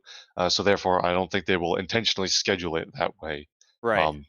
Yeah. So they makes sense. Maybe they technically could, but I don't think they're going to. The entire purpose of the static fire is to test the engines out and get data that you then go back and review to make sure that you're good to go for the main event, right? So you Exactly. have to build some sort of time in there to actually review the data you got. It's not just like static fire. Oh, good, the engine's lit. Let's go, right? No, although it's always good if you're attempting a static fire and the engines do in fact light. Yeah, it is. It's not the sort of deal where it's like, okay, 3, 2, 1, static fire. Oh, the engine is lit. We might as well just go. Just let it fly. Yeah, That's no, not it's how not how it that works. works. Yeah. Yeah, it's not. Ooh, they lit spacebar. You know. Spacebar, okay, let me grab. There's some super chats in here. Roris, appreciate the support. Let's see. Couple about the other things we were talking about before. Questions. Here we go. Can the Starship with 6 Raptors use any combinations of engines to land on the Moon or Mars, since the atmosphere and gravity differ from Earth? So another sort of theoretical question there. We know that the final Starships are supposed to have 3 sea level Raptors and 3 vacuum Raptors, just Yep. engines that are optimized for different operating environments, right? Have we heard anything about, oh yeah, well, they could use any of those to land. They have 6 engines to choose from. We're going to light all 6 to do the flip on Mars. And then anything about that? I don't think that's a possibility. Thomas, I think you and I get this question every time we are on together, but I've never gotten this question when you were not here as well. I do not believe it has changed. I believe our answer is still the same. Absolutely not on the Moon because of the regolith. They will Right. use other thrusters higher up to land, simply because the Moon is 1/6 the gravity of Earth. You just do. The Raptor is way too overpowered for trying to do a landing on the Moon Right. like that. And we believe the sea level Raptors only inside the Martian atmosphere as it's descending for its landing there as well, Yeah. because as you said, the vacuum ones are optimized for vacuum, Right. which during a launch of Starship from Earth, Thomas, I believe all 6 ignite because you are higher up out of Earth's atmosphere. So you can sacrifice the lower efficiency on the sea level Raptors, but you've still got the vacuum Raptors firing at optimal performance to get your vehicle into orbit. Right, so for an Earth launch, after you separate from the Super Heavy booster, which is entirely sea level engines, because it's only operating near sea level on Earth, you will probably light all 6 engines. At that point, the vacuum engine will be more optimized because you'll be high up in the atmosphere. It won't be vacuum yet, but you'll be pretty close. And then, but you're going to light all 6 just as a matter of getting the extra thrust for a bit. There's some speculation that they might shut down the sea level engines partway through the burn and finish it with the vacuum, or they'll just shut down all 6 at once. Right. But there'll be some combination of that for Earth launch. But then, yeah, so the Moon, they are, as seen with the human landing system element, they're not going to actually use the Raptors. They're going to use those methane, like Raptor derived thrusters or whatever they're calling them, to do a lesser thrust and safer descent to avoid any regolith problems. And on Mars, you'll just need those 3 sea level engines. You don't need 6 engines. Of note, the Martian atmosphere is pretty thin to the point where you might even be more efficient to use vacuum engines. Right. But the kicker is vacuum engines, they don't have gimbal. So you don't have steering capability if you use only those engines. So you need to use the sea level engines for that. And I think it might be comparable at Mars's atmospheric density. Yeah. Now, interestingly, well, but that kind of answers the question, doesn't it, Thomas? If the vacuums can't gimbal, you've got to reignite the sea levels on Mars. Exactly. To land. The Raptors are needed for the flip. So when it does the flip, they get the majority of their control authority from the gimbling of the engines. It's not thrusters that make you do the flip. Yeah, the sea level Raptors. Thank you. So you have to have those sea level Raptors, which are the only engines that have the thrust vectoring capability. Because for everything we've seen, the big engine bells on the vacuum Raptors, you can't really move those around in the script. They're not designed to move. They're just high efficiency once we get to space. Yeah, it's not that they couldn't make it a gimbaling engine. It would add some complexity, but it's just they don't need to because they can just use the sea level ones instead. But so interestingly, the one scenario where you'll need all 6 at Mars is when you launch from Mars, because if you're launching from Mars with a full fuel and some payload on board, you will probably need the thrust of all 6. Keep in mind, a Mars landing, you've burned almost all your fuel already, so you're just carrying the payload and whatever your lane propellant is, so it's much lighter and you need less thrust. But a launch from Mars, which needs to be a single stage to orbit, or a single stage to escape to get back to Earth or wherever you're going, Yep. you'll need the thrust of all 6 engines. So both the sea level and vacuum engines, which can operate safely at the bottom of Mars and during the entire ascent, will be needed. So there's kind of one scenario where you see all 6 at once at Mars, but not for the landing. Yeah, gotcha. All right, let me run through some more of these here really quickly. Royal Clark, thank you so much for the $10. We appreciate you there. J.A. Hemlock says, you three have been informative and have lovely flow together on this topic. Thanks for your existence. J.A., thank you so much for the kind words. I am quite happy that I exist. I agree with you on that one. I think Thomas and Chris would agree with me. Yeah. Indeed, yes. Y'all are all happy I Existing is exist, right? Absolutely. Thank you as always, Das. Let's see here. Kylie Williams says, hey, from Sunday morning in the future here in Australia, isn't it cool that we have progressed so far with Starship that we now just show quick pics of cryotest now? Not long ago, that would have been hours of tank watching. Well, it's still hours of tank is. watching, to be Still fair, hours but of that tank would just watching, kind of yeah. summarize it pretty quickly. And they stopped blowing up during cryo testing, so that's also good. Yeah. Oh, there are the tiles on the right there. aero surface that we were Yes. talking about Oh, yeah, earlier. yeah. Yep. There you go. So you can see when it's folded, there's a little gap that plasma might come through. So there you go. Sure. Yep. And the other thing on that, Kylie, we're able to, after the fact, we speed up the videos. We do the daily edited videos. So we'll take all the raw footage from the test, and then we release the daily video, which is sort of I've got 8 to 10 minutes. I want to know what's going on with Starship. We sort of speed up that stuff. And when you're watching it live, unfortunately, we can't time warp in real life and speed up time. I wish we could sometimes, but then we have less time hanging out with y'all. I already talk fast enough as it is, I guess. But thank you so much for the support. I'm going to get through as many of these as I can. Let's see here. Okay, Mark, look at this. Hey, this is Mark. We know this guy. He says, just cooked my wife a pre-Valentine dinner to be able to enjoy the Saturday night entertainment. Love you too. Mark is our Oh, store. Mark, yes. Yeah, Mark, yeah. Is our store guru. So when too many people crash the store, it's his hair that's on fire. When that happens. On that note, NASASpaceflight.com/shop. Okay, sorry. /shop. You want to know when the hop is? I don't know. Get a shirt. It says when hop on it. It doesn't actually say when the hop is. Anyways, there's something for someone to technologically develop shirts that can relay messages. I'm sure you could do that with like some sort of embedded device, and it connects to the internet, and it goes to whenhop.com, and it displays the current. Right, yeah. It would just be a bunch of question marks across the shirt most of the time. A bunch of question marks, and then now, yeah. Siren. It like scrolls siren across the front of the shirt. It's T-minus 10 minutes. Let's see here. Yeah, I like this one. Hey, Sigs TKFLT says, I think more people hear Grok Leroy Jenkins than Grok. All right, raise your hand. When I say Grok, do you know what I mean? No, but I know who Leroy Jenkins is. Yeah, I know the Leroy Jenkins one. I only know the Leroy Jenkins one, Don. Children of the internet. Oh, jeez. I will. I'm gonna Google it when we're done. Yeah. It's sci-fi. It's Robert Heinlein. Moon is a harsh mistress, and all of the different. It was Stranger to Strange Land was where Grok specifically is from. So it is an old school sci-fi reference. Yeah. Anyways, no big deal. I'll continue hanging out with you. I'll just forward you a link to read the book. There we go. You've given us homework. Yes. It's a good book. It's a good book. No.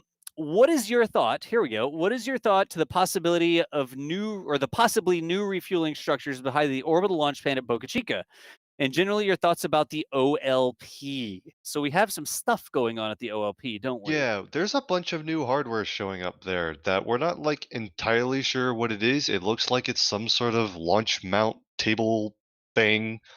We're kind of waiting for it to be like assembled, I think, to get an idea what it'll actually look like. But yep, it looks they've gotten a lot of attention there. There was a whole bunch of concrete trucks that showed up the other day, and then some new hardware showing up as well. So this thing, whatever it is.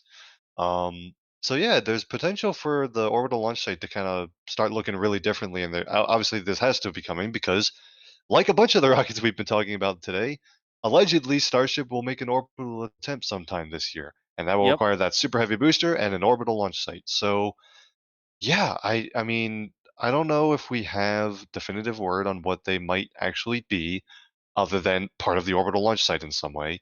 But it's very exciting, and we're going to be anxiously looking forward to the launch mount getting developed even more. And also, they'll need a nice big launch tower that they can use to put a Starship vehicle on top of a super heavy booster.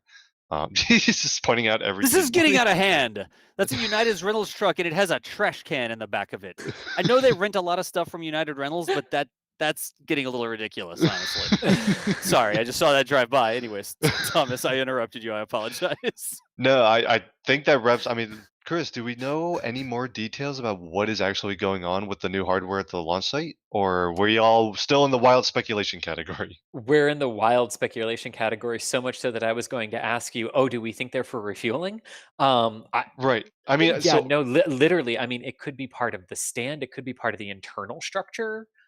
It could be something from propellant, but I really truly don't know. Yeah. well, I mean, what we do know is that the launch mount, when it is finally constructed, will have propellant connections because that's how they're going to fuel the vehicle when it's sitting on the Right. stand. Right. Interestingly, there won't be any umbilicals on the side of the rocket, just like you've seen at the suborbital launch sites. There's no tower next to it or a transporter erector with a bunch of lines connected to it. It all comes through the bottom of the skirt. And it's going to work the same way on an orbital stack. You'll actually pump propellant into the super heavy booster on the bottom and to obviously fuel super heavy. But then if you want to fuel the Starship vehicle, you still pump it into super heavy. And then the propellant lines keep going up through super heavy, and super heavy fuels Starship in that way. So there's no umbilical lines needed. This is and such what a weird... and okay, but also in that moment, okay, sorry, because we focus so much on the orbital refueling element Mhm. of this and talking about the lines and Which talking is about how they were going to related do because you that, need and those and propellant then connections. exactly what you just said. It just, that look of realization you all saw on my face was me realizing, oh, that's how they're going to unengineer this system. You fuel the second stage through the same propellant connections you're Yes, going to exactly. use Yep. for on-orbit refueling, and you Yep. just get to continuously... That's where we've talked about no umbilicals and stuff like that. No, but it wasn't until Thomas said that I realized, oh, that's not just a render thing. That's an operational thing. Like, no, seriously, like it's, yeah. Anyway. Yeah, Like, no, it's interesting, and it's this new thing that hasn't come up before. But when you're going to do orbital refueling, you might as well refuel the entire thing on the ground that way. And so when we're talking about is this a refueling structure, those fuel lines have to come up through the launch mount. So if this is the launch table, like there's kind of the leading theory is right now, the propellant lines will have to go through there at some point, and so it is also a refueling structure. yeah. Gotcha. But That's why what does you're it getting have at. bookshelves? Yeah, Well, that might just be a structural shape, is what I guess Yeah. would be. I mean, I wouldn't keep books next to where rocket engines is going to light. That probably doesn't end well, but It but just rocket caught my engines eye. like to read too. Yeah, it caught Okay. my eye because you have these massive... Look how thick these bulkheads are, right? I mean, that is super thick, Just but they're stick not my propulsion cross-braced like textbook that. down there a bunch of times. Is that what we're doing? Yes, like Stack up a bunch of... You can get to orbit by stacking enough propulsion textbooks on top of each other. That's not actually true, I don't think. But Yeah, that's not. Yeah, remember, Das, orbit is fast sideways. It's not about altitude. Okay, come on. I know you you've just have played to make a Kerbal. you have to make a space elevator out of propulsion textbooks, I guess. I don't know. How do those perform against carbon nanotubes? But it's not like cross bracing, or it doesn't look like that is to carry a vertical load. It almost looks like those shelves may be for horizontal, like something pressing out from the inside. Why else would you put something like that cross bracing this design? I don't understand the purpose of those shelves. Well, if it's not load bearing, it would have, and it's part of the launch structure, it would have to be reinforced for sideways like that to handle the thrust that would be coming out of their engines right next to it because as if it you were heads up. pushing on this wall here, Chris, right? Like if you were pushing outwards on this wall, those horizontal bookshelf looking things would reinforce it in that direction, not vertically. Yeah, no, that's actually a fairly, Huh. I mean, like, if we could ever get a tour of one of the former Shuttle and Saturn MLPs, mobile launch platforms, it would Yeah. become a lot more apparent that this is pretty normal, because the Yeah. MLPs, the mobile launch platforms for Shuttle and Saturn, had the vertical structures to help transfer the thrust of, or the weight of the rocket, right? Yep. But then they also had those horizontal braces, because once you lit everything, you had extreme outward pressure on them that they Gotcha. also had to protect against. So maybe that is a good sign that there will be engines firing through the middle of whatever the structure is, right? The fact that they've Yeah, needed to right. brace there horizontally Yes. for forces not going vertically loads. Of course, this could be the high bar, and that's where they're going to stack the Tesla Well, cocktails or Tesla tequila exactly. or whatever on the bookshelf. We're sitting here I don't talking know. about a launch pad and fueling, and Elon's like, "It's the bar, guys. Yeah, Come on." that's Like- the bar. Well, That's the you know, bar. we confused water towers with test vehicles before, so it's kind of just going the other direction at this point. We didn't confuse water towers with orbital launch platforms, though. True. So probably we're going to get this one wrong, and it's going to be the restaurant at the top of the high bay. Yeah. And keep in mind that this is also probably one component of a larger structure, so it's possible we're not seeing the whole picture yet. Yeah. Well, the best way to find out what we're looking at is to keep watching Mary's photos and photos and see what else shows up, because I'm sure we'll figure it out that way. Yep. Yeah, because you're right. It's the equivalent of you see one beam and you're like, "Oh, it must be a building," and then it's a car, and it's like, "Oh, because I didn't understand what the beam was part of." Yeah, exactly. Did y'all see this? It's like concrete rebar basket weaving. Where they're actually putting this rebar reinforcement structure, and they're probably going to pour concrete around this, right? And they're literally weaving this rebar together. It's something they're climbing on the rebar to put that stuff together. Yeah. I knew it was a thing, but I've never seen it in work before. You know, I like the concrete rebar basket weaving. I had a test when I was Das. You know, There you go. structure. I had a test where I had to do like a big standardized test when you're in school, and you have to write a persuasive paper or whatever. You have 1 hour to write a persuasive paper. So I wrote my paper on why I was going to go to college and study underwater basket weaving. That was my persuasive paper, like all the benefits I would get from learning underwater basket weaving. I stuck that through, got a good grade. So. Were you like me, that student that would like push the assignment to like its theoretical limit? It just said a persuasive paper for something that you could learn, and I was like, I'm going to learn this, and tell me I can't. I'm going to persuade you. You got to be interested in the work you're doing, I think, right? We are at 4:36 now. What time zone is that in? Yeah, that's the proper time zone. So we've been going more than an hour and a half. We started on time at 3 o'clock. Usually this is supposed to be an hour and a half. Let me grab a couple more super chats here just really quickly. We never have a chance to get to everything. I think we got to everything we were talking about today, right, y'all? Yeah, I think we covered everything. Yeah, the only other thing was that we could talk more about Starship, but we already said, could. listen, we just don't know when the static fire is happening. We don't know what the orbital launch site thing is. Wait and find out more. Like, we could just keep wildly speculating, but we always could. That's for sure. It's just, again, to reiterate, people always come in and they're asking, when's it going to fly? When's it going to fly? SN10, when's it going to fly? Right now, they don't even have a static fire done yet. We need to wait for that static fire to occur, and then they're going to look at the data from the static fire. We'll look at what we can see of the static fire as well and say, wow, that was a full duration. It looked good. Something exploded. It didn't look good. It didn't even happen. They scrubbed it or whatever. We really need to get through that static fire before we can even guess at the date. But be on the lookout for that. Like we said, follow the channel here. We live stream the static fire. We'll provide commentary in real time. And when we see that happen, we'll be able to say, yeah, that looked really good. Now they're clear for flight. They just need this, that, and the other 4 things they need, right? But as of right now, we can't tell you exactly when it's going to fly because they still have gates they need to get through, tests they need to get through before they can even set the date, right? Couple more super chats just really quickly here. I don't want to miss any. Thomas, I saw the question there. Thank you for the support. Bradley Spies as well, asking about the Centaur Pathfinders and stuff like that. Again, Twitter is a great place for the questions that we don't have time. Oh, look at this. It's the end of the video. Wait, Das, the video's over. Wait, the video's over. All right. Thanks for watching. No, but Twitter is a great place. Like if there's something we can't get to in the live stream with like a live question, if you tweeted us or respond to a tweet, we do an article on a Pathfinder. And so ask the question there.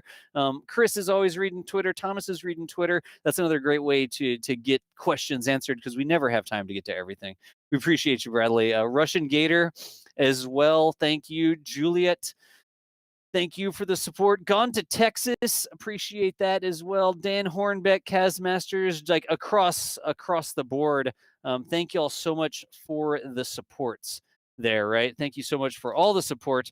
That's the reason we're able to do the live streams here. Hey, also, really quickly, thank you to all of the members. Is this going to, oh no, it's going to do the thing. Are we going to get a big Thomas real quick? Yes, Oh, I knew what was that? I knew it was going to happen. I'm unloading the source when we're not using it, and I didn't pre-cache it before I brought it up. Whatever. I'll fix that. I'll put a smiley face over you or something.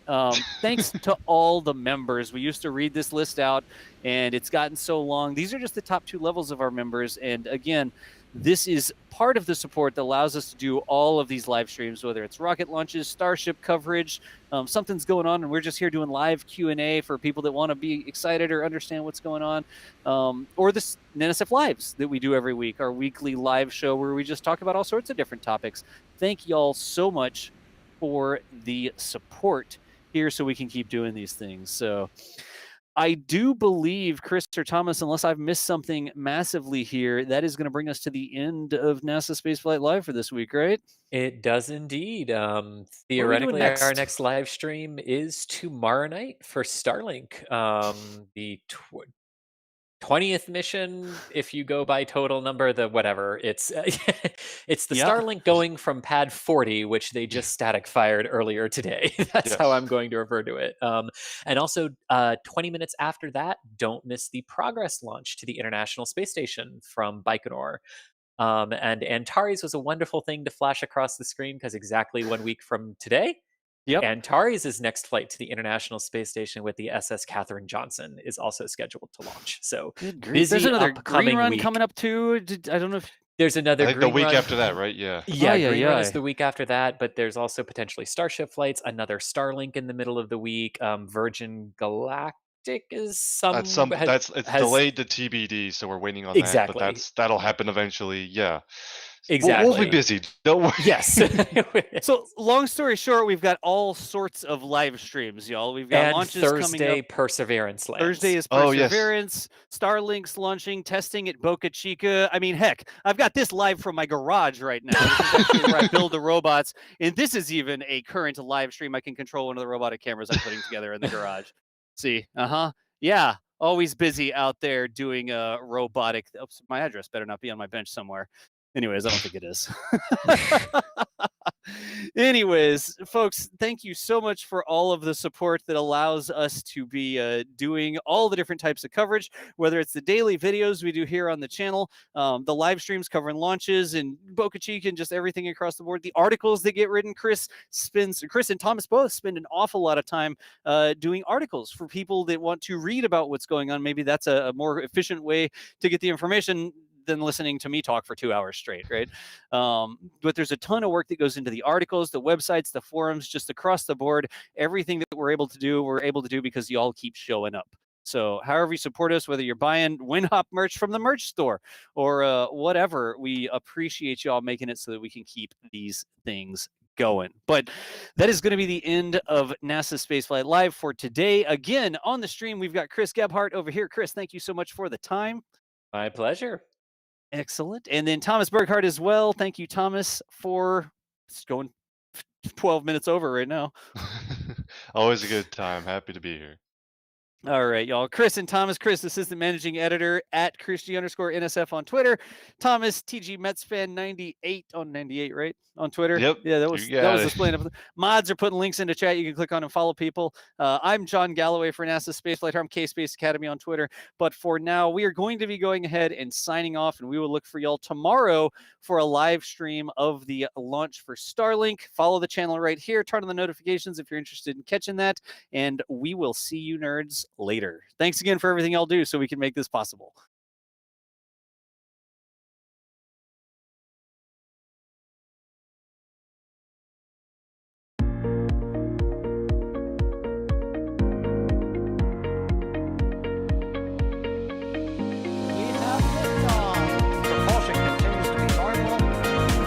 Chamber pressure looks good. Following up. Roger, roll, planet.